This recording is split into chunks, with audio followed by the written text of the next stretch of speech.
The helicopter's rotors choked on ice, shrieking metal against metal as the aircraft spun toward the jagged mountain face.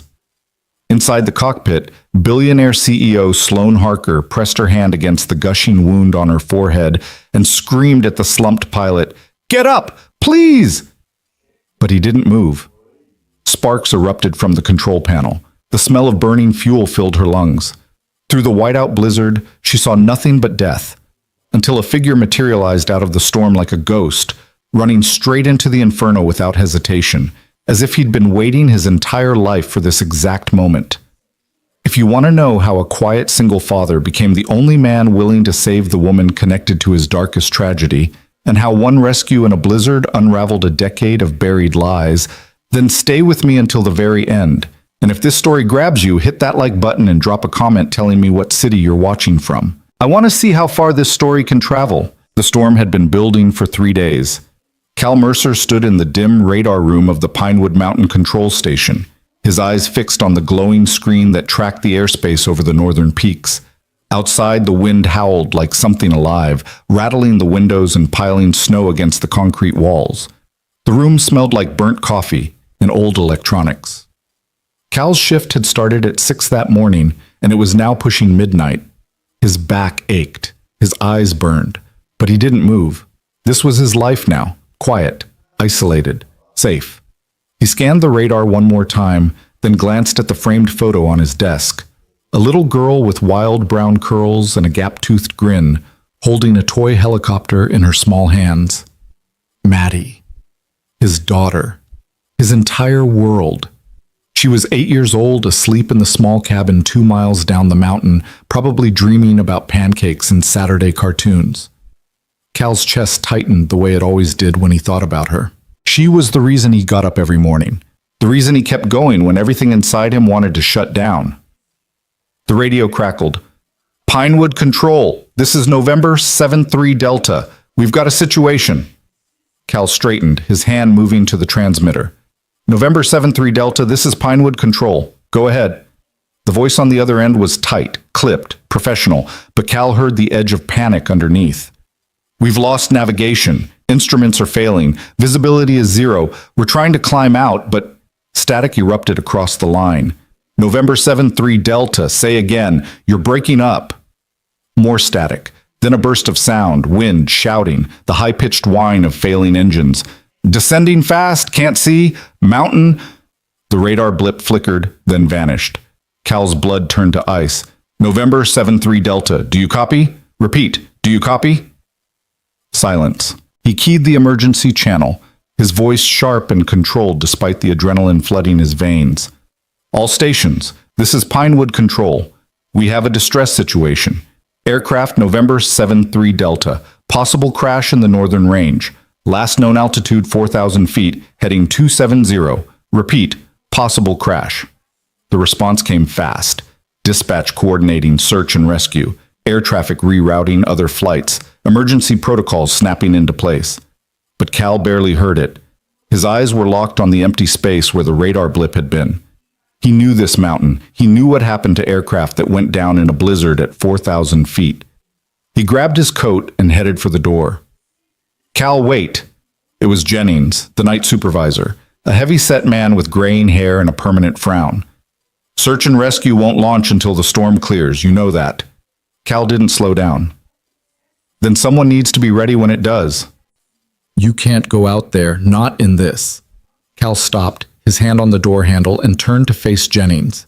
His expression was calm, but his voice was steel. "I'm not sitting here while someone dies on my watch." Jennings opened his mouth, then closed it. He'd worked with Cal long enough to know there was no point in arguing. At least take the emergency beacon, and check in every 30 minutes. Cal nodded once, then pushed through the door into the storm. The cold hit him like a physical blow. Snow whipped sideways, stinging his face and burning his lungs with every breath. He pulled his hood up and started walking, his boots crunching through the knee-deep drifts. The wind screamed in his ears, but Cal's mind was eerily quiet. He'd done this before. Not here, not like this, but the muscle memory was still there, buried under a decade of grief and guilt. He'd been a rescue pilot once, one of the best. He'd flown into hurricanes, wildfires, war zones, places where other pilots wouldn't go. He'd saved lives. He'd been a hero. And then he'd lost everything. The crash had happened on a clear day, which somehow made it worse. No storm, no warning, just a sudden loss of navigation, a spiral into the trees, and the sound of metal tearing apart. Cal had survived with a shattered leg and 3 broken ribs. His wife, Elena, hadn't survived at all. The investigation had been quick. Equipment failure. A defect in the navigation system. No one's fault. The company had settled quietly, paid out a modest sum, and moved on. Cal had taken the money, bought the cabin, and buried himself in the mountains with Maddie. He'd stopped flying, stopped trusting the sky, stopped trusting himself, but he hadn't stopped knowing how to find people in the wreckage. He moved through the storm with the methodical precision of someone who'd trained for exactly this. He listened for the sound of engines, watched for the glow of fire, scanned the tree line for broken branches or displaced snow. The blizzard tried to erase everything, but Cal had learned long ago how to read the mountain's secrets. 20 minutes in, he saw the smoke. It was faint, almost invisible against the swirling white, but it was there, a thin gray column rising from a cluster of pines about a quarter-mile east. Cal adjusted his course and pushed harder, his legs burning as he waded through the drifts. The wind tried to shove him back, but he leaned into it, his focus narrowing to a single point. The wreckage came into view like something out of a nightmare. The helicopter had come down hard, carving a deep gouge through the trees before slamming into a rocky outcrop. The tail section was crumpled, the rotors sheared off and scattered across the snow. The cockpit was on fire, flames licking up through the shattered windshield and melting the ice around it. The whole thing looked like it could explode at any second. Cal didn't hesitate.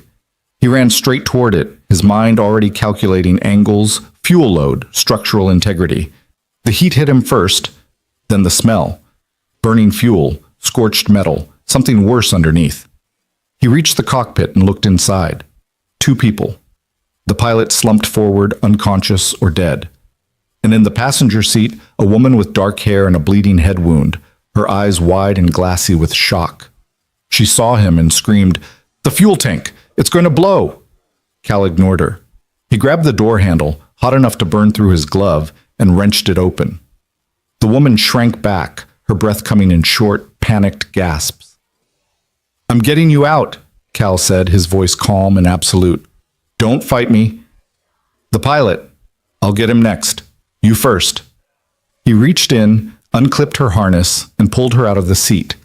She was lighter than he expected, her body limp with shock and pain. He slung her over his shoulder and turned away from the wreckage, moving as fast as he could through the snow. Behind him, the fire roared louder, the heat intensifying. He made it 20 feet before the explosion ripped through the night. The blast threw him forward, and he twisted in midair to shield the woman with his body. They hit the snow hard, and Cal felt something crack in his ribs. Pain exploded through his chest, but he didn't let go.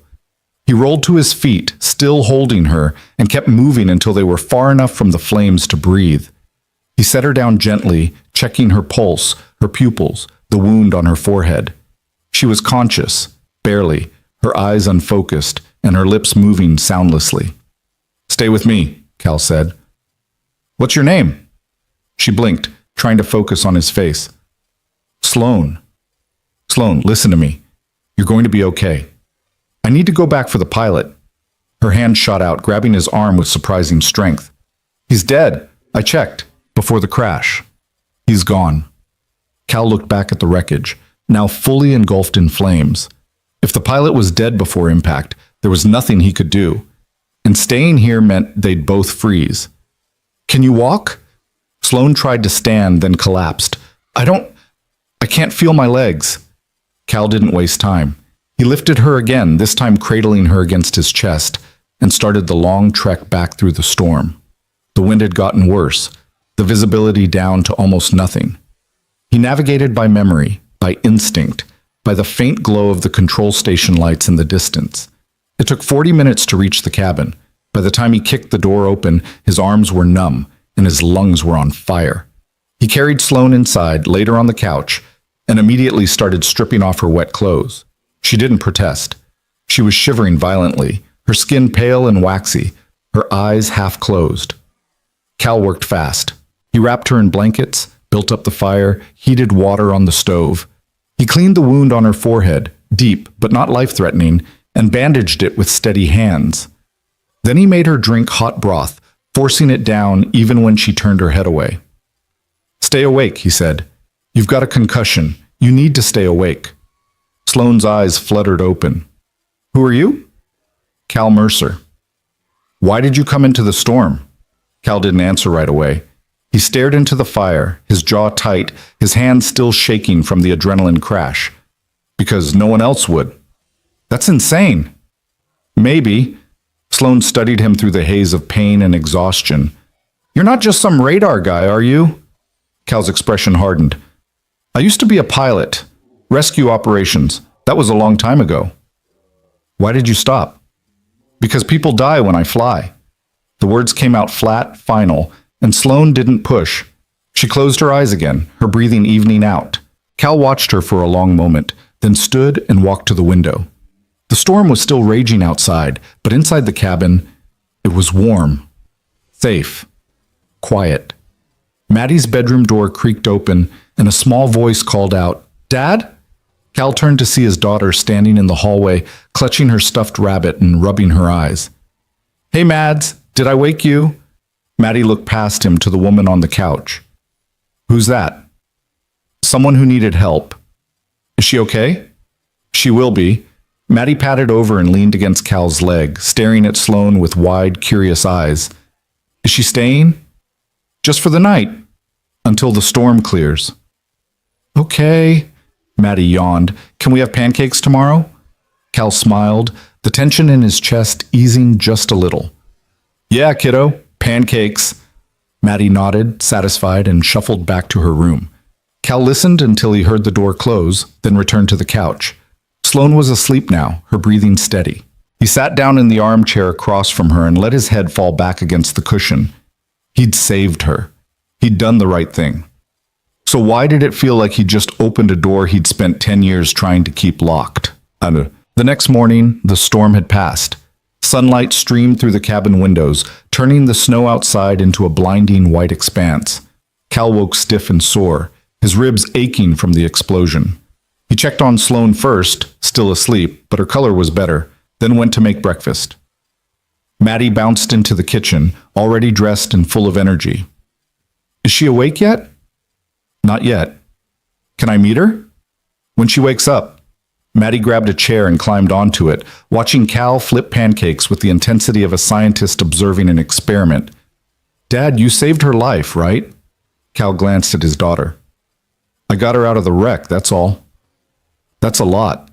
He smiled. "Maybe." "Are you going to tell her about Mom?" Cal's hand stilled on the spatula. "Why would I do that?"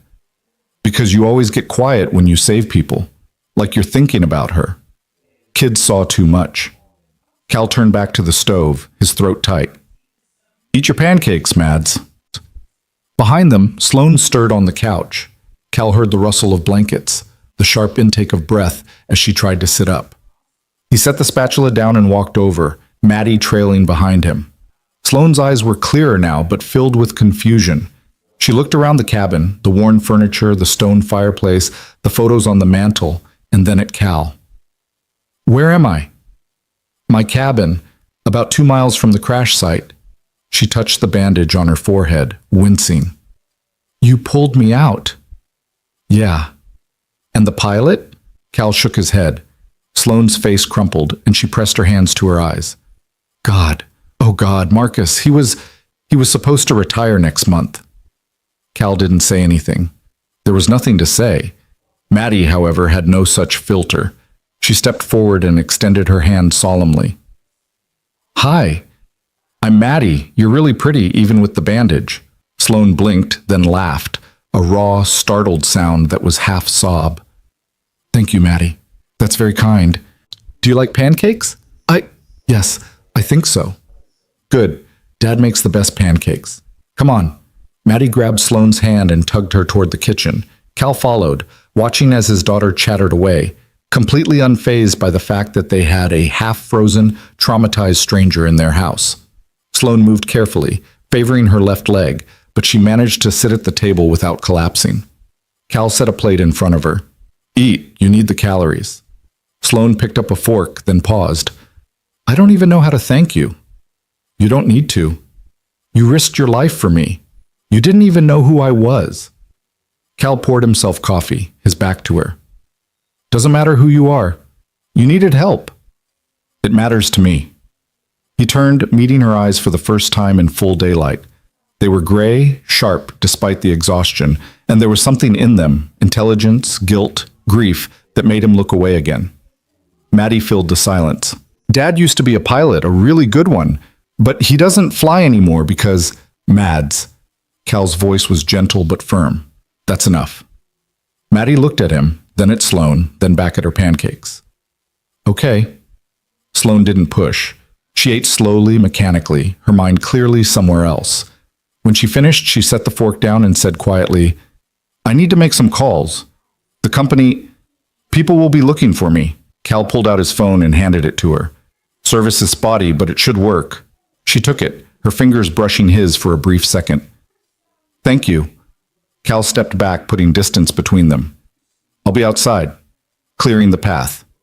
He grabbed his coat and headed for the door, needing air, needing space.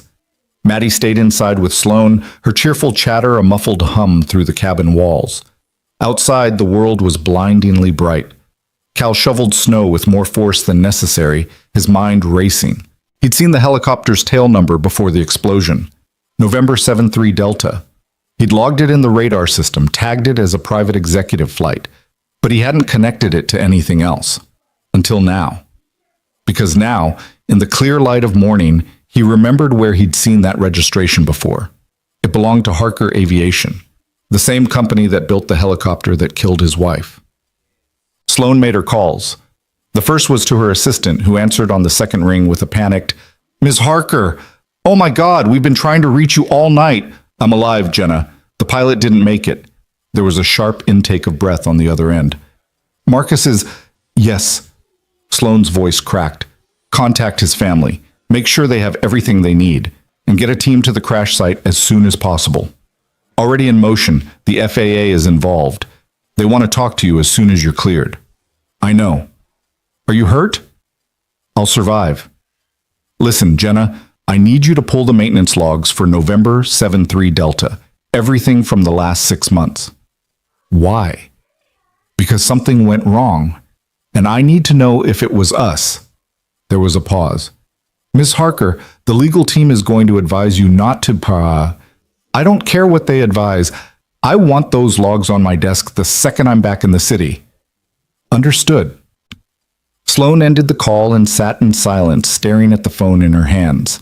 She was the CEO of Harker Aviation, a company her father had built from nothing and turned into one of the most respected names in the industry. She'd inherited it 5 years ago when he died, and she'd spent every day since trying to prove she was worthy of the legacy. But if the crash was their fault, if something they'd built, something they'd certified as safe, had failed, then everything she'd worked for meant nothing. She looked up as Cal came back inside, snow dusting his shoulders. He kicked off his boots and hung up his coat, not looking at her. Thank you for the phone, Sloane said. Cal nodded. I called my office. They're sending a helicopter to pick me up this afternoon. Good. Sloane hesitated, then said, Can I ask you something? Cal leaned against the counter, his arms crossed. Go ahead. Last night, when you pulled me out, you said you used to be a rescue pilot. What happened? Cal's jaw tightened. I crashed. And? And my wife died. The words hung in the air, cold and final. Sloane felt the weight of them settle over her like a heavy blanket. I'm sorry. It was a long time ago. It doesn't sound like it. Cal's eyes flashed, and for a moment Sloane thought he was going to tell her to leave. But then Maddie came running into the room, holding up a drawing of a helicopter with a big red heart on it. Look! I made this for you! Sloane took the drawing, her throat tight. It's beautiful, Maddie. Thank you.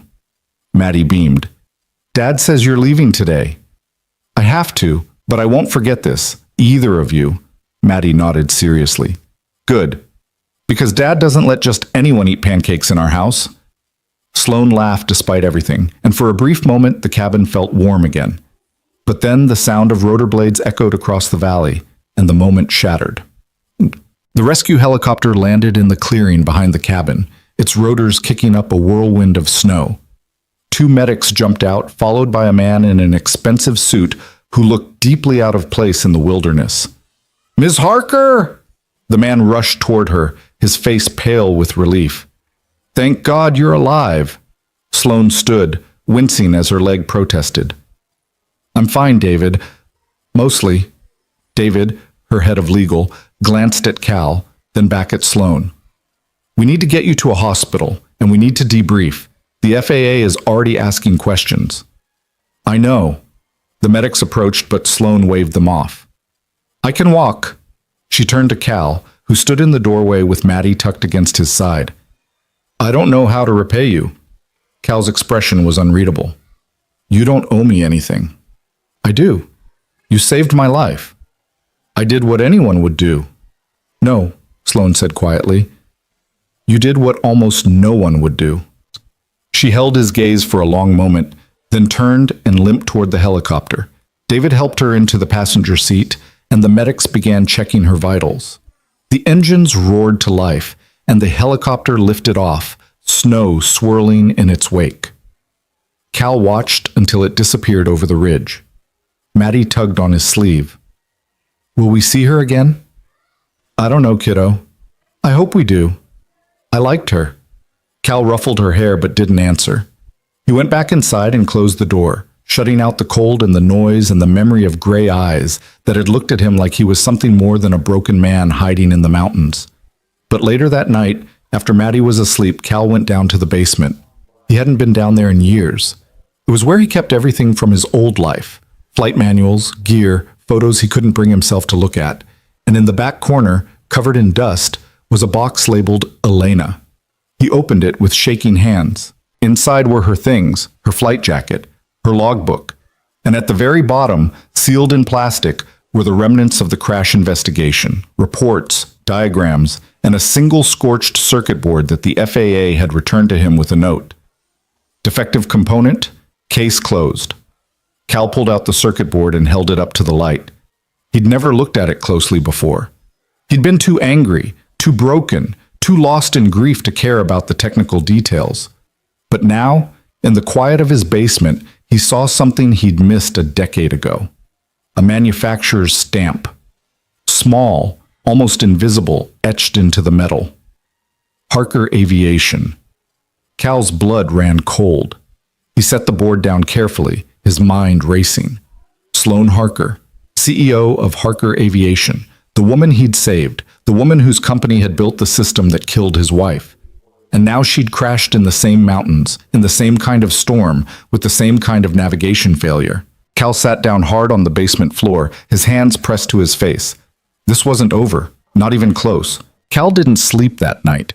He sat at the kitchen table with the circuit board in front of him, turning it over in his hands like it might reveal secrets if he stared long enough.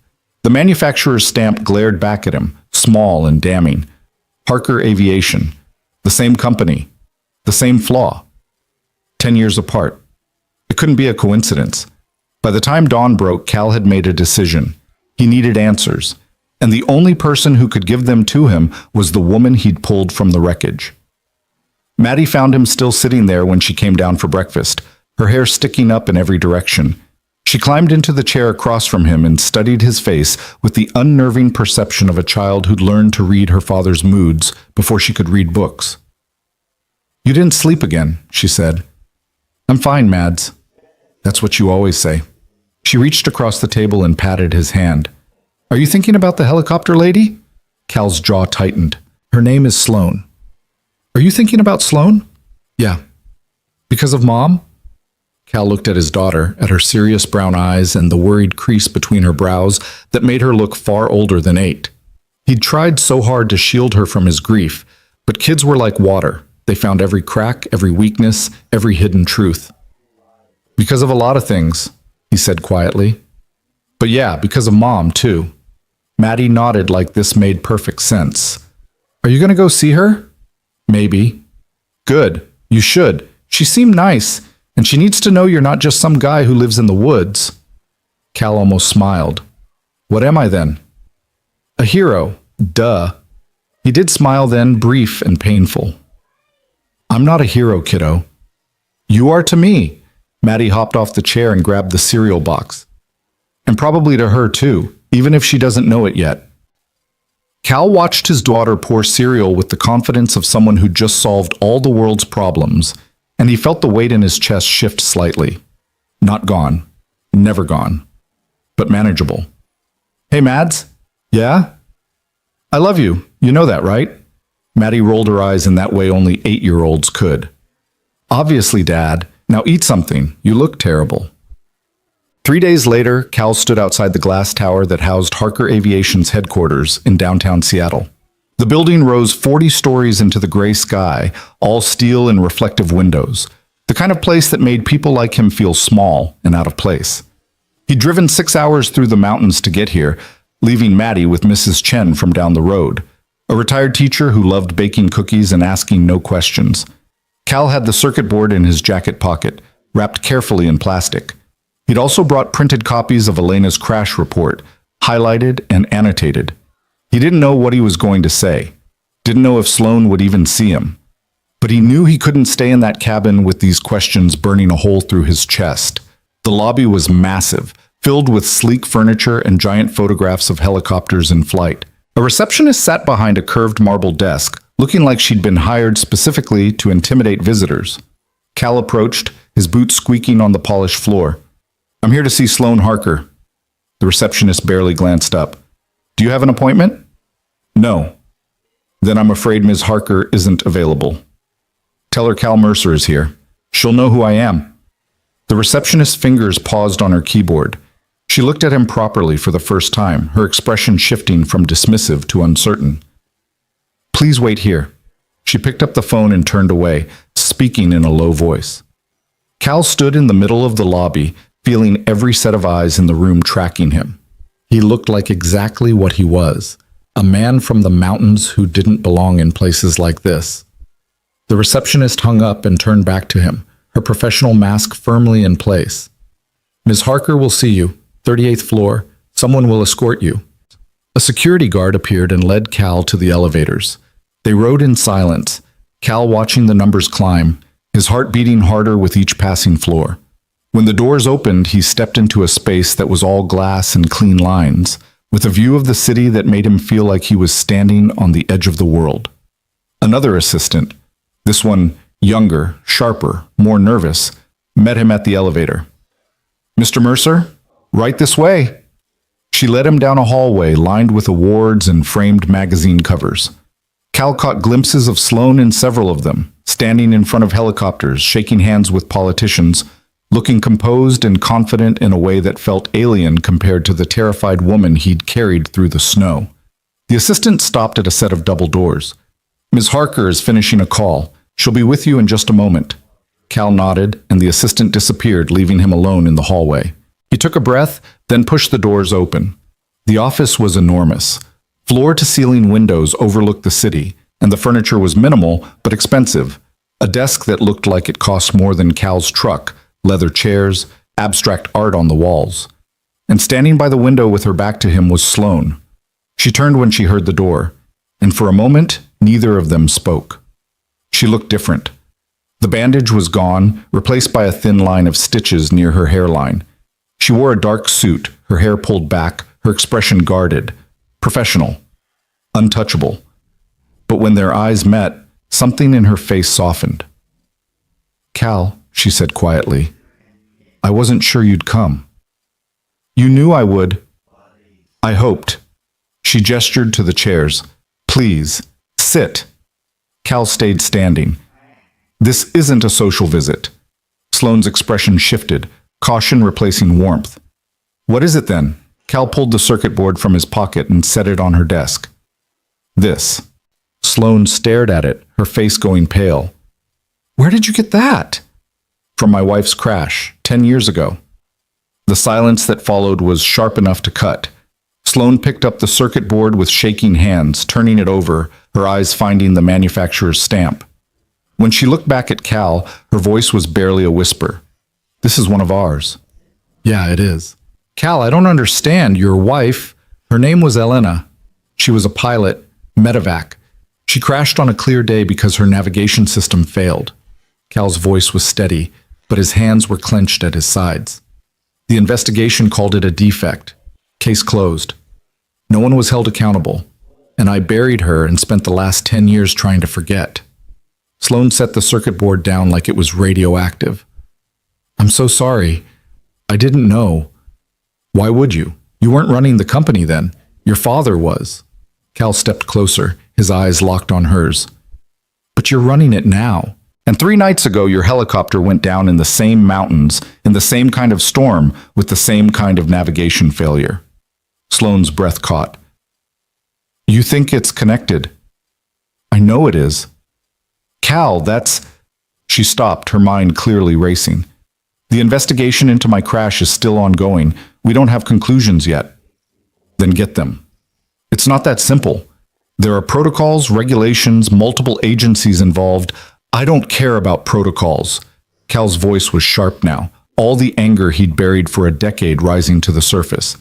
I care about the fact that your company built a system that killed my wife, and 10 years later, it almost killed you too. How many other people have died because of this? How many crashes have been written off as pilot error or bad weather when the real problem was sitting right there in the cockpit? Sloane's face was ashen. I don't know. Then find out. She stared at him, and he saw the moment she made her decision. She reached for her phone and pressed a button. Jenna, cancel my afternoon meetings and get me David Chen and the head of engineering, my office, now. She hung up and looked back at Cal. If what you're saying is true, if there's a systemic problem with our navigation systems, then we need to know, and we need to fix it. And if there's a cover-up, Sloane's eyes flashed, then I'll burn it down myself. 20 minutes later, Cal sat in a conference room that felt like a war room. Sloane was at the head of the table, flanked by David Chen, the lawyer Cal had seen at the cabin, and a thin, nervous man introduced as Dr. Marcus Webb, head of engineering. 2 other people sat further down the table, taking notes and avoiding eye contact. Sloane had laid out the circuit board in the center of the table like evidence at a trial. Dr. Webb, I need you to tell me everything about this component. Webb picked it up, examined it, and his face went tight. This is from our Gen 2 navigation module. We phased these out 8 years ago. Why? Because we moved to a more advanced system. The Gen 2 was reliable, but the Gen 3 offered better integration with... That's not what I asked. Sloane's voice was ice. I asked why we phased them out. Was there a problem? Webb hesitated. There were some reports of intermittent signal loss in extreme weather conditions. Nothing consistent. We addressed it in the Gen 3 design. Cal leaned forward. Define some reports. Webb glanced at Sloane, who nodded. He pulled out a tablet and scrolled through files. 17 documented incidents over a 6-year period. Most were minor. A few required emergency landings. No fatalities. Except there were fatalities. Cal's voice was deadly calm. My wife. And probably others that got buried in the paperwork. Webb's face went red. I wasn't with the company then. I can't speak to... Then find someone who can. Sloane's tone left no room for argument. I want every crash report involving our navigation systems from the last 15 years. And I want the internal memos, the engineering notes, the emails, everything. If there was a known issue and it was ignored, I need to know. David Chen cleared his throat. Ms. Harker, I have to advise you that opening this investigation could expose the company to significant liability. I don't care. The board will care. The shareholders will care. If we find evidence of negligence, then we find it. Sloane's eyes were blazing now. And we take responsibility. That's what my father would have done. Chen looked like he wanted to argue, but he nodded instead. I'll get the legal team started on document collection. Sloane turned back to Webb. What about the helicopter I was in? November to 7-3 Delta. What system was it running? Webb's fingers flew across his tablet. Gen 4. Our most current model. It's been in service for 2 years with 0 reported issues. Until now. Yes. Until now. Sloane stood pacing to the window. So we have two crashes, 10 years apart, both involving navigation failure and extreme weather. One with a Gen 2 system, one with a Gen 4. What's the common thread? Webb frowned. There shouldn't be one. The systems are completely different architectures. But they're both yours, Cal said. Both designed by this company, both certified as safe. Webb bristled. Our systems undergo rigorous testing. We meet every FAA standard. Standards aren't enough if people are dying. The room went silent. Webb looked at Sloan, who was staring out at the city, her shoulders tense. Dr. Webb, she said quietly, I want you to personally review both crashes. Compare the failures. Find the pattern. And I want your report in 72 hours. Ms. Harker, that's not enough time to then work faster and pull whoever you need from other projects. This is priority one. Webb gathered his things and left, his face grim. David Chen followed, still muttering about liability. The other staff members filtered out until it was just Cal and Sloan in the conference room. Sloan turned to face him, and he saw the exhaustion in her eyes. I didn't know. About your wife. About any of this. Would it have mattered if you did? Yes. Her voice was fierce. Of course it would have mattered. Cal stood, picking up the circuit board. This isn't about blame, Sloan. Not entirely. It's about making sure it doesn't happen again. I know. She crossed her arms, hugging herself. Cal, if we find something, if there was negligence, a cover-up, it's going to destroy this company. Everything my father built. Everything I've tried to protect. Then maybe it should be destroyed. Sloan flinched like he'd struck her. That's easy for you to say. You don't have 2,000 employees depending on you for their livelihoods. You don't have families who've worked here for generations. You're right, I don't. Cal's voice softened. But I do know what it's like to live with a lie. And I know that truth is the only thing that can set you free, even if it burns everything else down first. Sloan looked at him for a long moment, then nodded slowly. Stay in Seattle. Please. I might need you when the report comes back. I can't. I have a daughter. Bring her. I'll put you up in a hotel, whatever you need. Cal hesitated. The smart thing would be to go home, to let Sloan handle this, to protect Maddie from the ugliness that was about to unfold. But something in Sloan's expression stopped him. A vulnerability, a fear, a desperate need not to face this alone. 3 days, he said. That's all I can give you. That's all I'm asking. Cal called Mrs. Chen from the hotel room that night and explained that he'd need her to watch Maddie for a few more days. Mrs. Chen, bless her, asked no questions and simply said, Take all the time you need, dear. We're baking cookies tomorrow anyway. Then he called Maddie, and her voice burst through the phone like sunshine. Dad, are you coming home yet? Not yet, kiddo. I need to take care of something. Is it about Sloan? Cal smiled despite himself. Yeah, it is. Is she in trouble? Sort of. She's trying to fix something that's been broken for a long time. And you're helping her? I'm trying. Maddie was quiet for a moment. That's good, Dad. Mom would want you to help. Cal's throat tightened. Yeah, she would. Be safe, okay? And come home soon. Mrs. Chen's cookies are good, but they're not pancakes. I'll be home soon, I promise. He hung up and sat on the edge of the hotel bed, staring at the city lights outside the window. Seattle felt like a different planet compared to the mountains. Too bright, too loud, too full of people who didn't know each other's names. But somewhere out there, Sloan was digging through a decade of buried secrets, and Cal had to believe it would lead somewhere. It had to. The next morning, Sloan called him. We need to talk. Not at the office. Can you meet me? She gave him an address in a quiet neighborhood on the edge of the city, a small park with a view of the water. Cal found her sitting on a bench, dressed in jeans and a sweater, looking more human than he'd seen her since the crash. She had a coffee in each hand and offered him one as he sat down. Couldn't sleep? He asked. Haven't slept properly in 3 days. She took a sip of her coffee, her eyes on the horizon. Dr. Webb sent me a preliminary report last night. Cal, it's worse than we thought. Cal's chest tightened. How much worse? There's a pattern, not just in the Gen 2 and Gen 4 systems, in the Gen 3 too. All three generations share a base code, a foundational algorithm that's been part of our navigation architecture since the beginning. And that code has a flaw. What kind of flaw?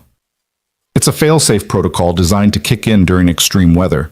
It's supposed to stabilize the system by prioritizing certain data inputs. But in rare conditions, severe electromagnetic interference combined with rapid altitude changes, the protocol inverts. Instead of stabilizing, it amplifies the interference. The system essentially blinds itself. Cal felt the blood drain from his face. How rare. Rare enough that it went undetected for years, but not rare enough to be irrelevant. Webb estimates it could have contributed to at least 24 crashes over the past 15 years. 24. Cal's mind reeled. And no one caught this? Sloane's hands were shaking around her coffee cup. They did. Or at least someone suspected. Webb found an internal memo from 12 years ago, one of our senior engineers flagging the algorithm for review, but the memo was never acted on. It disappeared into the bureaucracy. Or it was buried. I don't know. Maybe. Probably. Sloane's voice cracked. My father was CEO then. If he knew about this, if he made the call to ignore it, then he killed my wife, Cal said flatly. Sloane turned to him, tears streaming down her face. I'm so sorry. God, Cal, I'm so sorry. Cal wanted to be angry. He wanted to rage, to blame, to let all the grief and fury he'd been carrying for 10 years explode. But looking at Sloane, at this woman who'd inherited a legacy built on lies, who was choosing to tear it apart rather than hide behind it, he found he couldn't. It's not your fault, he said quietly. It's my company, my responsibility. You didn't know. I should have. I should have been asking these questions years ago. Cal set his coffee down and turned to face her fully. Sloane, listen to me. You can't change the past. None of us can. But you can make sure this never happens again. That's what matters now. Sloane wiped her eyes, her jaw setting with determination. I'm grounding the fleet, every helicopter with our navigation systems, all three generations, until we can push a software patch and verify it's safe. How many aircraft is that? Nearly 800 in commercial operation, another 200 private and government contracts. It's going to cost millions, maybe more, and the board is going to fight me. Let them. I could lose the company. Then lose it. Cal's voice was fierce. But don't lose yourself. Don't become the kind of person who values money over lives. Sloane met his eyes, and something passed between them, an understanding, a shared grief, a fragile trust built in the space between disaster and redemption. I need you to testify. When the FAA investigation comes, when the lawsuits start, I need you to tell Elena's story. Cal's stomach churned. I don't know if I can. You can, because you're the only one who can make people understand what this really cost. He thought of Elena, of Maddie, of all the families who'd lost someone because of a flaw that should have been fixed years ago. Okay, I'll do it. Sloane reached out and took his hand, squeezing it gently. Thank you. They sat in silence for a while, watching the water. Two people who'd been broken by the same tragedy now standing together in the wreckage, trying to build something better from the pieces. And for the first time in 10 years, Cal felt like maybe, just maybe, there was a way forward. The announcement went out the next day. Sloane held a press conference, standing in front of a wall of cameras, and did something almost no CEO ever did. She told the truth. She explained the flaw. She took responsibility. She announced the fleet grounding, the software fix, the independent safety review. And then she did something that made headlines around the world. She apologized. To every family who lost someone because of our failure. To every pilot who trusted our systems. To every person who believed we put safety first. I'm sorry, we let you down, and we're going to spend however long it takes to make this right. Cal watched from the back of the room, Maddie beside him. She'd insisted on coming, on seeing this through, and Cal hadn't had the heart to say no. Maddie squeezed his hand as Sloane spoke, and he squeezed back. The reporters erupted with questions. The stock price plummeted. The board called an emergency meeting. But Sloane stood her ground, answering every question with brutal honesty, refusing to hide behind lawyers or corporate speak. Afterward, in the quiet of her office, she collapsed into her chair and looked at Cal with exhausted eyes. "That's it then. I just destroyed everything my father built." "No," Cal said. "You saved it. You saved what it should have been all along." Maddie nodded seriously. "My dad's right. You're really brave." Sloane smiled through her tears. "Thank you, Maddie. That means more than you know." But the moment of peace didn't last long. Because that night, as Cal was putting Maddie to bed in their hotel room, his phone rang. It was Sloane, and her voice was tight with panic. "Cal, we have a problem. Another distress call just came in. A test pilot went down in the same mountain range where you found me, same storm conditions, same navigation failure, and no one will fly in to get him." Cal's blood turned to ice. "When?" 20 minutes ago. Search and rescue says it's too dangerous. The storm's even worse than the night you saved me." Cal looked at Maddie, already half asleep, her stuffed rabbit tucked under her chin. He thought of Elena, of all the people he couldn't save, of the man out there right now, bleeding in the snow, waiting for help that might never come. "I'll go," he said. "Cal, you said you don't fly anymore." "I don't. But I know those mountains, and I'm not letting someone else die because I'm too afraid to try." There was a long pause. Then Sloane said, "I'm coming with you." "That's insane." "So is flying into a blizzard. If you're doing this, I'm doing it with you. That pilot is out there because of my company, because of my failure. I'm not sitting in this office while you risk your life to fix it." Cal wanted to argue, but he heard the steel in her voice and knew it would be pointless. "Fine. Meet me at the airfield in 30 minutes, and bring cold weather gear." He hung up and looked at Maddie, who was watching him with wide, knowing eyes. "You have to go, don't you?" she said quietly. "Yeah, kiddo, I do." "Are you scared?" Terrified. Maddie sat up and wrapped her arms around his neck, holding him tight. "Be like Mom. She was never scared of anything." Cal's eyes burned. "She was scared all the time, Mads. She just didn't let it stop her." "Then don't let it stop you either." Cal held his daughter close, breathing in the smell of her shampoo and the warmth of her small body, storing it up like armor against what was coming.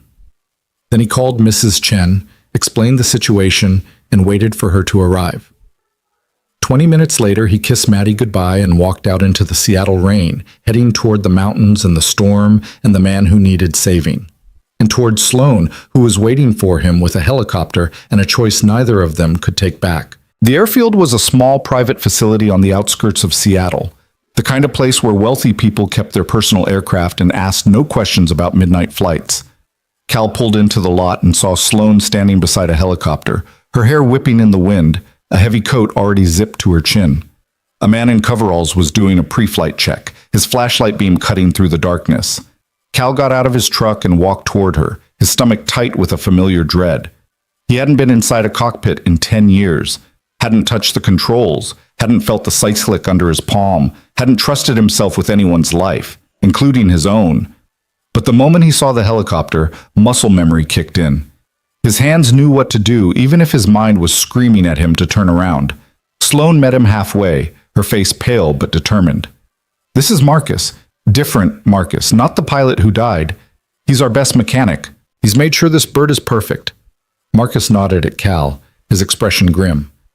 "She's got a full tank, emergency supplies in the back, and I've triple-checked every system. But I'm not going to lie to you. Flying into that storm is suicide." "Then it's a good thing I've got nothing left to lose," Cal said flatly. Marcus glanced at Sloane, who gave him a tight nod. He stepped back, shoving his hands in his pockets. "Good luck. You're going to need it." Cal walked around the helicopter, running his hands along the fuselage, checking the rotors, the tail assembly, the landing gear. It was a newer model than anything he'd flown before, sleek and powerful, with navigation systems that probably cost more than his entire cabin. He opened the cockpit door and climbed in, his heart hammering against his ribs.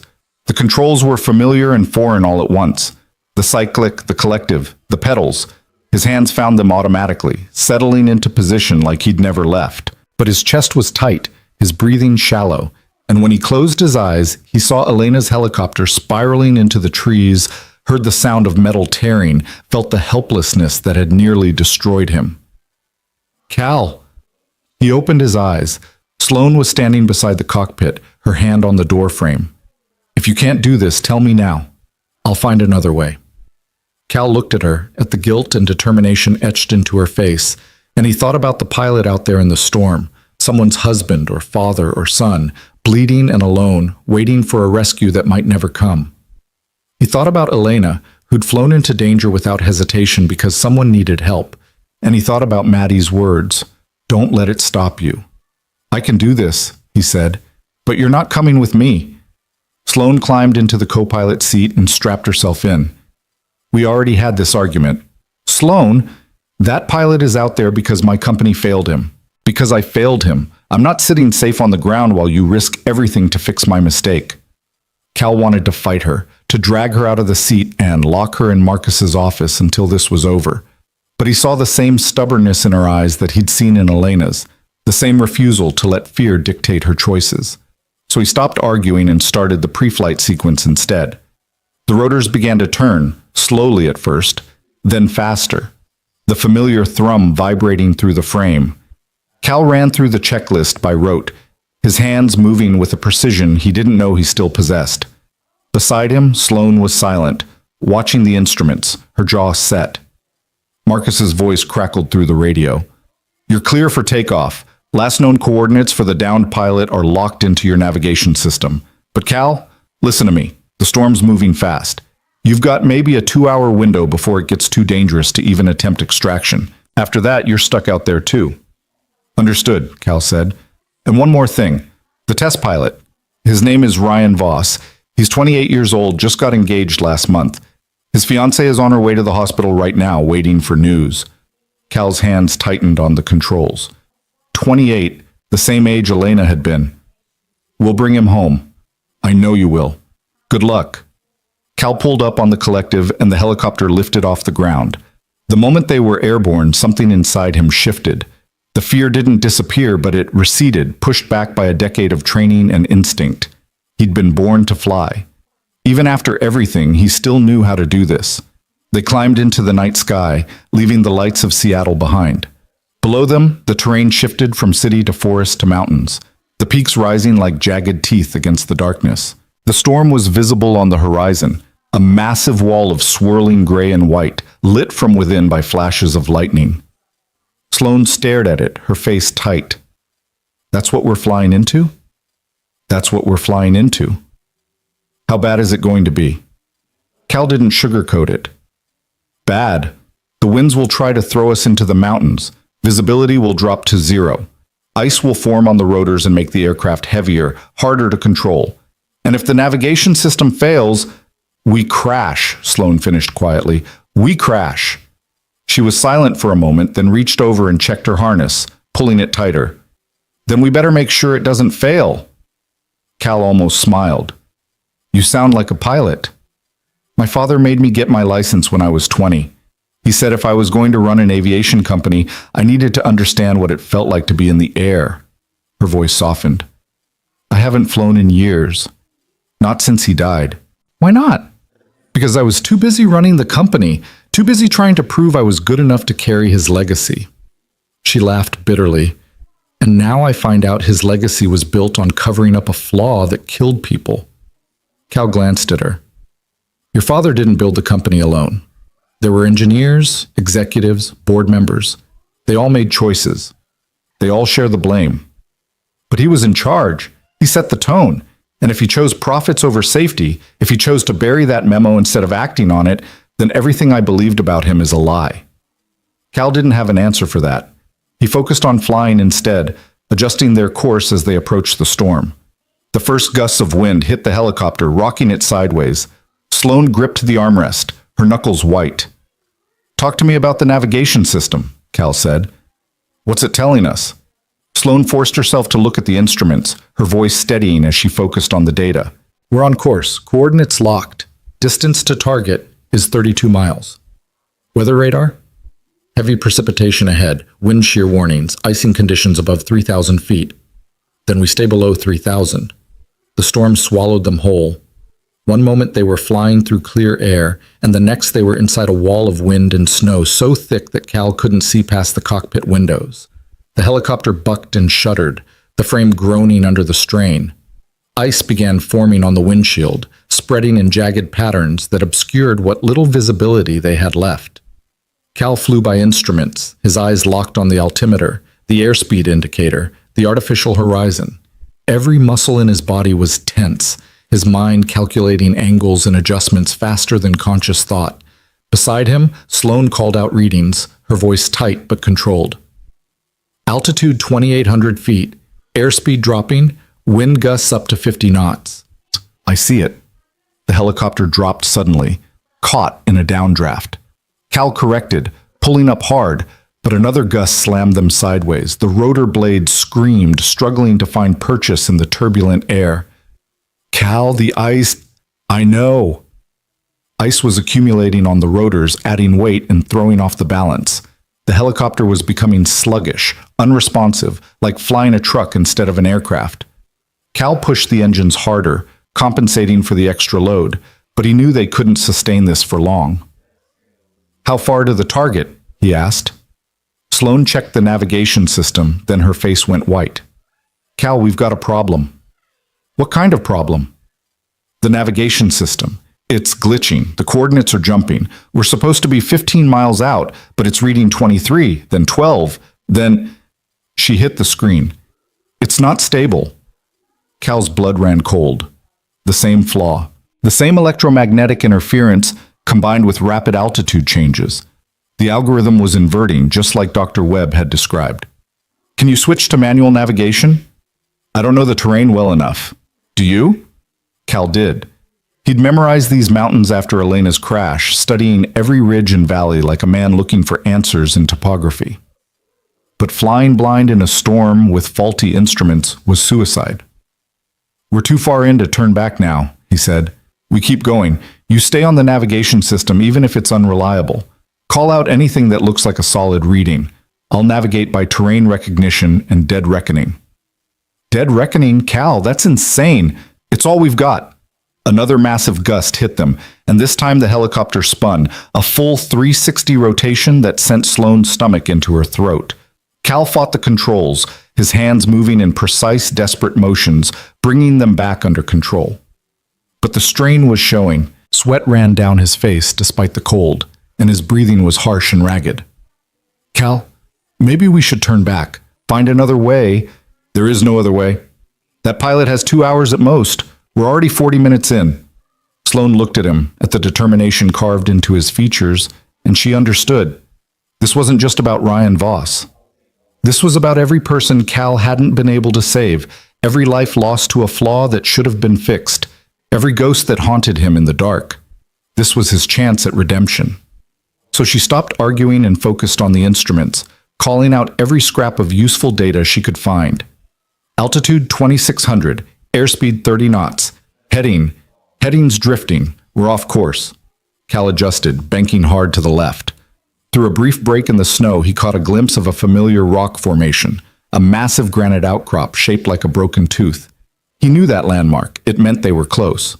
5 miles, he said. Maybe less.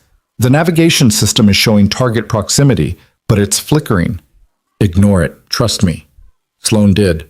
She stopped watching the instruments and started watching Cal instead, seeing the focus in his eyes, the way his hands moved with absolute certainty even when everything around them was chaos. This was who he'd been before the crash took it all away. A pilot who flew into impossible situations and brought people home. A hero, whether he believed it or not. The helicopter dropped again, this time so sharply that Sloane's harness cut into her shoulders.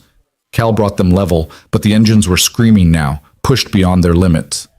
Come on, he muttered. Come on, hold together. And then through the swirling white, Sloane saw it. There, 12 o'clock. Is that? Cal saw it too. A faint orange glow barely visible through the storm. A flare. That's him. He pushed the helicopter toward the light, descending carefully, searching for a place to land. But the terrain was brutal. Steep slopes, scattered boulders, trees bent nearly horizontal by the wind. There was nowhere flat enough, nowhere safe enough. I can't land, Cal said. The ground's too unstable. We'll have to do a hover extraction. In this wind? In this wind. He brought the helicopter to a hover about 15 feet off the ground, fighting to keep it steady while the storm tried to knock them out of the sky. Below, they could see the wreckage of Ryan Voss's helicopter, a twisted mess of metal embedded in a snowbank. And beside it, a figure waving frantically, his face illuminated by the dying flare. I'm going down, Sloane said, unbuckling her harness. What? No. You need to keep us stable. I'm lighter. I can get to him faster. She was already moving, pulling a rescue harness from the emergency supplies. Clip me in and lower me down. Well, Cal wanted to argue, but she was right. He couldn't leave the controls, and they didn't have time for a debate. You get him into the harness and signal when you're ready to come up. Do not try to be a hero. Look who's talking. Cal almost smiled. He clipped the rescue line to Sloane's harness, double-checked the connections, then nodded. Go. Sloane opened the side door and the wind nearly ripped her out of the helicopter. She grabbed the rescue line and started descending, her feet finding purchase on the swinging rope. The storm battered her from all sides, spinning her, soaking her, stealing her breath. But she kept moving, hand over hand, until her feet touched the ground. She stumbled through the snow toward Ryan Voss. He was young, barely more than a kid, with blood matting his hair and one leg bent at a wrong angle. His eyes were glassy with shock and pain, but when he saw her, something like hope flickered across his face. You came, he gasped. Of course we came. Sloane pulled the second harness from her shoulder and started strapping it around him. What's your name? Ryan. Ryan Voss. Ryan, I'm Sloane. We're going to get you out of here, but I need you to stay calm. Can you do that? My leg. I can't feel my leg. We'll deal with that at the hospital. Right now, I just need you to hold on. She finished securing the harness and signaled to Cal. The line went taut, and Ryan started to rise. Sloane guided him, keeping his broken leg from catching on debris, shouting encouragement over the howl of the wind. When he was halfway up, she grabbed her own line and started climbing. That's when she heard the crack. It was a sound she'd never forget, sharp and final, like the world breaking in half. She looked up and saw the rotor assembly shedding ice in massive chunks. One piece struck the tail rotor, and the helicopter lurched violently to the side. In the cockpit, warning lights erupted across Cal's panel. The tail rotor was damaged, maybe destroyed, and the helicopter was starting to spin. He fought the controls, every instinct screaming at him to abandon ship, but he couldn't. Ryan was only halfway to safety, and Sloane was still on the ground. Cal! Sloane's voice cut through the radio, panicked. What's happening? Tail rotor's failing! Get Ryan inside, now! Sloane pulled herself up the line faster, her arms screaming with effort. Above her, Ryan had reached the door, and hands were pulling him inside. She was 10 feet away when the helicopter spun again, the line swinging wildly. She lost her grip and fell, slamming into the snow hard enough to knock the breath from her lungs. Cal saw her fall and made a decision that would haunt him for the rest of his life. He descended, bringing the dying helicopter closer to the ground, the tail rotor screaming as it tore itself apart. 5 feet, 3 feet. Close enough. Sloane, grab the line! She staggered to her feet, dizzy and gasping, and lunged for the rope. Her fingers closed around it just as the helicopter started to climb. Cal pulled up hard, ignoring the warnings, ignoring the smoke pouring from the tail assembly, ignoring everything except the need to get them out of there. They were 50 feet off the ground when the tail rotor gave up completely. The helicopter spun like a top, the main rotors fighting to keep them airborne. Cal had seconds to make a choice. He could try to climb, try to clear the ridge and hope they could glide to a safe landing on the other side. Or he could crash here, controlled, in the snow where at least they'd have a chance of surviving. Below him, Sloane was still dangling from the line, spinning helplessly. Cal made his choice. He cut the engines and aimed for the deepest snowdrift he could see. Brace for impact. The helicopter hit hard. The landing gear crumpled, the windshield shattered, and the frame groaned as it collapsed in on itself. Cal felt his head slam into something solid, felt pain explode through his skull, felt the world go dark. Then nothing. When Sloane opened her eyes, she was buried in snow. She couldn't breathe, couldn't move, couldn't see. Panic clawed at her throat, but she forced it down and started digging, clawing her way toward the light. Her hands broke through the surface, and she dragged herself out, gasping and shaking. The helicopter was a wreck. The main body had held together, but it was tilted at a crazy angle, half buried in the drift. Smoke poured from the engine compartment, and the smell of fuel was sharp in the air. "Cal!" Sloane stumbled toward the cockpit, her legs screaming with pain she didn't have time to process. "Cal, answer me!" She wrenched the door open. Cal was slumped over the controls, blood running down his face, his eyes closed. For one terrible moment, Sloane thought he was dead. Then she saw his chest rise and fall, shallow but steady. "Don't you dare die on me," she whispered, unbuckling his harness with shaking hands. "Not after everything, not now." She checked the back. Ryan was unconscious but breathing, strapped into his seat with the rescue crew's blanket wrapped around him. They were alive. All three of them. Against all odds, they were alive. But the storm wasn't done with them yet. The wind picked up, colder and more vicious than before. Sloane knew they couldn't stay in the helicopter. The fuel smell was too strong, the risk of fire too high. She had to move them, had to get them somewhere sheltered. She grabbed the emergency kit and a flare gun, then started the brutal work of dragging Cal out of the cockpit. He was heavy, dead weight, and every movement sent pain shooting through her injured leg. But she didn't stop. She got him clear of the wreckage, then went back for Ryan. By the time she'd pulled them both 20 yards away to a cluster of rocks that offered minimal shelter, she was gasping and dizzy. She fired the flare gun into the sky, watching the bright red light arc through the storm. Someone would see it. Someone had to see it. She collapsed beside Cal, pressing her fingers to his neck to feel his pulse. It was there, weak but steady. She brushed the blood from his face, her hands gentle despite their shaking. "You saved him," she said softly. "You saved both of us. Just like you saved me that first night." Cal's eyes flickered open, unfocused and confused. "Sloane? I'm here. We're okay. Ryan's okay. You did it. Elena," he mumbled. "I saw her. In the cockpit. She was smiling." Sloane's throat tightened. "She's proud of you. I know she is." "Couldn't save her. Tried. Couldn't. But you saved us. You saved Ryan. You saved me twice now. That has to count for something." Cal's hand found hers, squeezing weakly. "Don't leave me out here." Sloane squeezed back, fierce and absolute. "I won't. I promise. We're in this together." His eyes closed again, and Sloane held his hand in the darkness, listening to the storm rage around them, and prayed that someone would find them before the cold did what the crash couldn't. Above them, the sky was an endless howl of white. But somewhere beyond it, lights were moving. Search helicopters, finally brave enough to launch now that the worst of the storm had passed. They'd seen the flare. They were coming. Sloane wrapped herself around Cal, sharing what little warmth she had left, and waited for rescue. For dawn. For whatever came next. And as the minutes stretched into an hour, as Ryan stirred and moaned beside them, as the cold crept deeper into her bones, Sloane made a promise to herself. If they survived this, when they survived this, she would make sure Cal's sacrifice meant something.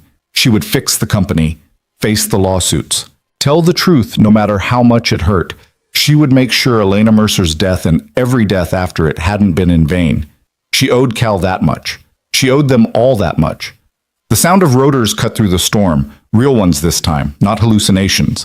Lights appeared on the horizon, sweeping across the snow. Sloane fired another flare, and the lights changed course, heading straight for them. "They're here," she whispered to Cal. "Help is here. You can rest now." Cal's lips moved, forming words she couldn't hear, but she knew what he was saying, because she felt it too. "We made it." The rescue helicopter landed, and medics poured out, moving with practiced efficiency. They loaded Ryan first, stabilizing his leg, wrapping him in thermal blankets. Then they came for Cal, immobilizing his neck, checking his vitals, speaking to him in calm, steady voices. Sloane refused treatment until they were all aboard. Only when the helicopter lifted off, carrying them away from the wreckage and the storm and the mountain that had tried to kill them, did she finally let herself believe it was over. She sat beside Cal as the medics worked on him, holding his hand, watching his face. He was pale and battered, but he was breathing. He was alive. They all were. And as Seattle's lights appeared in the distance, as the helicopter descended toward the hospital where Maddie and Mrs. Chen and Ryan's fiancé were all waiting, Sloane felt something shift inside her. She'd walked into that storm expecting to die, expecting it to be her penance for the sins of her company, for the failures she'd inherited. But Cal had refused to let her go. He'd crashed his helicopter to save her, given up his chance of escape to make sure she made it out. No one had ever done that for her before. No one had ever chosen her survival over their own. She looked at him now, at this quiet, broken man who'd become a hero twice over, and she understood something fundamental. This wasn't over, not by a long shot. But whatever came next, the investigations, the testimony, the rebuilding, they'd face it together. Because Cal Mercer had saved her life.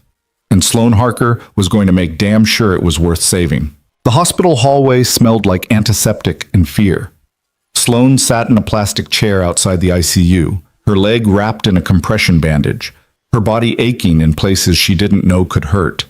She'd refused admission, refused pain medication beyond the bare minimum, refused to leave until she knew Cal was going to make it. The doctors had tried to insist, but one look at her face and they'd back down. Maddie sat beside her, small and silent, her stuffed rabbit clutched so tightly that the fabric was starting to tear. Mrs. Chen had brought her to the hospital the moment the news broke, and the little girl hadn't said a word since seeing her father wheeled past on a gurney, his face pale and still beneath the oxygen mask. Sloane reached over and took Maddie's hand. "He's going to be okay." Maddie's voice was tiny. "You don't know that." "I do. Your dad is the strongest person I've ever met. He survived the crash. He survived the storm. He's going to survive this too." "Mom didn't survive." The words hit Sloane like a punch to the chest. She turned to look at Maddie, at this 8-year-old girl who'd already lost one parent and was now terrified of losing the other, and she felt her heart crack open. "You're right. Your mom didn't survive, and that's the worst thing that ever happened to you and to your dad. But Maddie, listen to me. Your dad fought so hard to come back to you. He flew into that storm because he couldn't stand the thought of someone else's family feeling the way you felt when your mom died. He's a hero, and heroes don't give up." "He says he's not a hero." "He's wrong." Maddie looked at her with eyes far too old for her face. "Are you going to leave when he gets better, like everyone else does?" Sloane's throat tightened. "What do you mean?" "People are nice to us for a while. They bring casseroles and say they're sorry about Mom, but then they go away. Dad says it's okay, that people have their own lives. But I think he's lonely. I think he misses having someone who stays." Sloane didn't know what to say to that. She barely knew this child, barely knew Cal beyond the intensity of 2 life-or-death situations. But something had shifted between them in that storm, something deep and fundamental that couldn't be explained away as gratitude or trauma bonding. Cal had risked everything to save her, and she'd stayed by his side when the helicopter went down. They'd chosen each other in the moments that mattered most. "I'm not going anywhere," Sloane said quietly. "Not until your dad tells me to leave. And maybe not even then." Maddie studied her face, searching for the truth beneath the words. Whatever she saw there must have satisfied her because she nodded and leaned against Sloane's shoulder. They sat like that, waiting, as the minutes stretched into hours. Ryan Voss's fiancée had come and gone, crying with relief when the doctors confirmed he'd survive. His leg would need surgery, months of physical therapy, but he'd walk again. He'd fly again if he wanted to. He had a future because Cal had refused to let him die alone on that mountain, but Cal himself remained in surgery. Skull fracture, the doctors had said. Swelling on the brain, 3 broken ribs, internal bruising, possible damage to his spine. They were doing everything they could, but the next 24 hours would be critical. Sloane had called Jenna from the hospital, her voice hoarse and raw. "Cancel everything. Board meetings, press conferences, all of it. I'm not leaving until I know he's okay." "Ms. Harker, the board is demanding answers. The media is camped outside headquarters. We're hemorrhaging stock value by the hour. I don't care. The FAA wants your statement about the crash. They're saying pilot error might have contributed. It wasn't pilot error."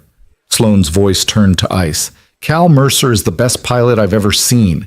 He kept that helicopter in the air when any other pilot would have crashed in the first 10 minutes. He saved 3 lives, including mine. Again. And if anyone tries to blame him for this, I will personally destroy them. Are we clear? There was a pause. Crystal clear, Ms. Harker. Good. Now get me Dr. Webb. I want the navigation system from that helicopter recovered and analyzed. I want to know exactly what failed and when. And I want it on record that we're taking full responsibility for the equipment malfunction. That's going to open us up to massive liability. Then we deal with it. Do what I'm asking, Jenna. Sloane had hung up and returned to Maddie's side, her hands shaking with exhaustion and adrenaline crash. She'd meant every word. If the company had to burn to clear Cal's name, to honor Elena's memory, to make sure this never happened again, then so be it. A doctor emerged from the surgical wing, still in her scrubs, her face tired but cautiously optimistic. Sloane stood immediately, Maddie scrambling up beside her. How is he? Sloane asked.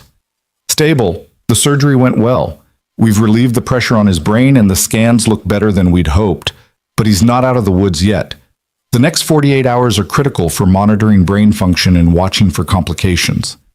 Can we see him? The doctor hesitated. He's unconscious. He probably will be for at least another 12 hours, maybe longer. But yes, you can see him. Family only, though. I'm his daughter, Maddie said immediately. The doctor's expression softened. Of course, sweetheart. Come with me. She led them through a maze of corridors to a private room where Cal lay motionless in the bed, his head wrapped in bandages, tubes, and wires connecting him to half a dozen machines. He looked smaller somehow, diminished, like the mountain in the storm had taken something essential from him. Maddie climbed into the chair beside the bed and took her father's hand, her small fingers wrapping around his larger ones. Hi, Dad. It's me. I'm here. You have to wake up soon, okay? Because Mrs. Chen said we can't keep staying with her forever, and I don't know how to make pancakes by myself yet. Sloane stood at the foot of the bed, her vision blurring. She'd been in hospitals before, visiting her father during his final illness, checking on injured employees after accidents. But this felt different. This felt personal in a way that terrified her. She'd only known Cal for a week. 1 week. And yet standing here watching him fight for his life felt like losing something irreplaceable. Mrs. Chen appeared in the doorway with coffee and sandwiches that neither Sloane nor Maddie could eat. You should go home, dear, she said gently to Sloane. Get some rest. I'll stay with Maddie. I'm not leaving. Mrs. Chen didn't argue. She settled into another chair and pulled out her knitting, the click of needles a soothing rhythm in the sterile room. The hours blurred together. Nurses came and went, checking vitals, adjusting medications, speaking in low voices about neural responses and cranial pressure. Sloane stayed glued to her chair, watching Cal's chest rise and fall with mechanical precision, willing him to open his eyes. Maddie fell asleep curled up in her chair, her hand still holding her father's. Mrs. Chen draped a blanket over her and whispered to Sloane, That child has been through more than any 8-year-old should. She's stronger than she looks. She's like her father, Sloane said quietly, and her mother. Elena was a force of nature, stubborn, brave, absolutely devoted to her family. Cal was never the same after losing her. Sloane looked at Mrs. Chen. Did you know her well? Well enough. They lived down the road from me before the accident. Elena used to bring Maddie over for cookies while Cal was on duty. She talked about him constantly, how proud she was, how lucky she felt. She knew the risks of being a pilot's wife, but she never let it stop her from supporting his dreams. Mrs. Chen's eyes grew distant. When she died, something in Cal broke. He stopped flying, stopped socializing, just buried himself in that cabin with Maddie. I've watched him for 10 years trying to convince himself he doesn't deserve to be happy again. He saved my life, Sloane said. Twice now. He saved a lot of lives. I know, but I don't think he's saved himself yet. That's the hard part. Sloane thought about that as the night wore on. Cal had spent a decade punishing himself for a crash that wasn't his fault, for a death he couldn't have prevented. He'd isolated himself, convinced he was too broken to be trusted with anyone's safety. But in the moment someone needed him, he'd become exactly who he used to be. The hero who flew into impossible situations and brought people home. The question was whether he could forgive himself enough to stay that person. Dawn was breaking when Cal's hand twitched. Maddie was awake immediately, leaning forward. "Dad, can you hear me?" His eyes moved beneath the lids, rapid and searching. Then, slowly, they opened. He stared at the ceiling for a long moment, confused and disoriented, before his gaze found Maddie's face. "Mads," he rasped, his voice barely audible. Maddie burst into tears. "You're awake. You're okay. I knew you'd wake up." Cal's eyes shifted to Sloane standing at the foot of the bed.